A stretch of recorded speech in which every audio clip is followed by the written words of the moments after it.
लाख का घर। भीमसेन की ताकत और अर्जुन की युद्धकला देखकर दुर्योधन की जलन दिन ब दिन बढ़ती जा रही थी। वह पांडवों को मिटाने के उपाय सोचने लगा।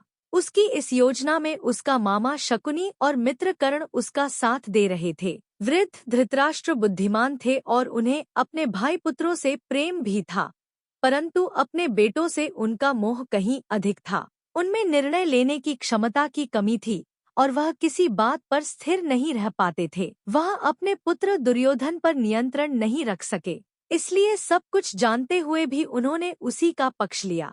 उधर पांडवों की प्रसिद्धि बढ़ती ही जा रही थी। नगर में लोग चर्चा करने लगे कि युधिष्ठिर ही सिंहासन के योग्य हैं।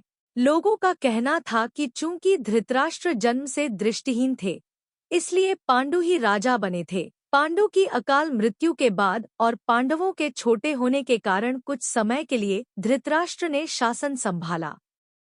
अब जबकि युधिष्ठिर वयस्क हो चुके हैं, तो धृतराष्ट्र को राज्य उन्हीं को सौंप देना चाहिए।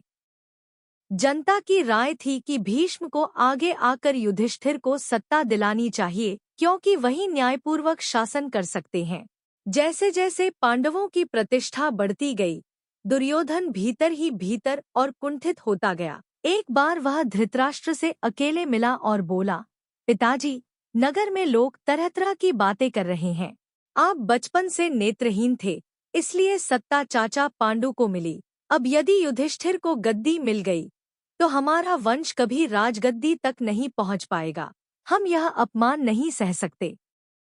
धृतराष्ट्र चिंतित हो उठे और बोले, बेटा, बात तो सही है, लेकिन युधिष्ठिर से टकराना आसान नहीं। वह धर्म का पालन करता है, सबको समान स्नेह देता है और गुणों में अपने पिता जैसा है। जनता उसे बहुत प्रिय मानती है।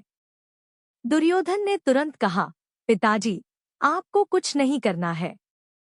बस किसी बहाने से पांडवों को वारणावत भेज दीजिए, इससे हमें कोई हानि नहीं होगी।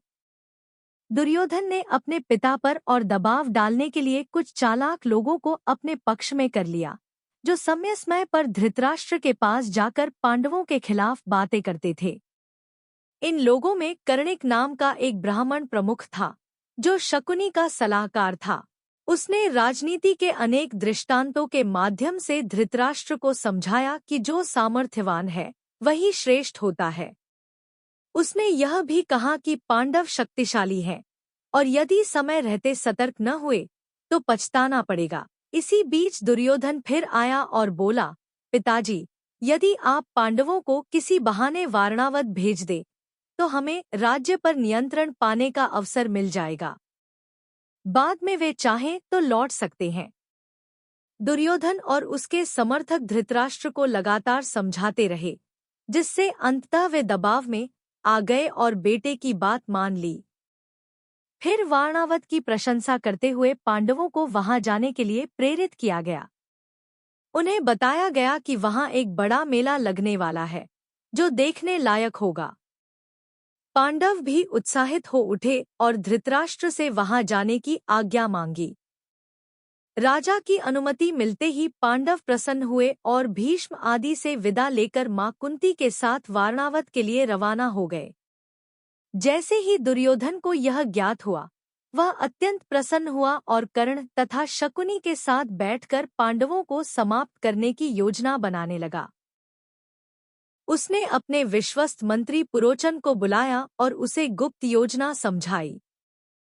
पुरोचन ने योजना को सफलतापूर्वक पूरा करने का वादा किया और तुरंत वारणावत की ओर निकल पड़ा।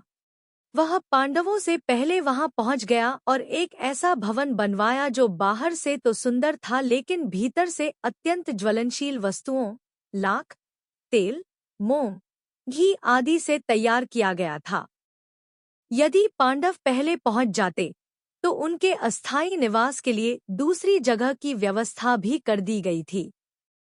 दुर्योधन की चाल यह थी कि कुछ दिनों तक पांडवों को उसी भवन में रखकर उनकी शंका मिटाई जाए और जब वे पूरी तरह निश्चिंत हो जाएं, तब रात में उसमें आग लगा दी जाए, जिससे पांडव जलकर समाप्त हो जाएं और कौरवों पर कोई दोष भी न लगे। जय श्री कृष्ण।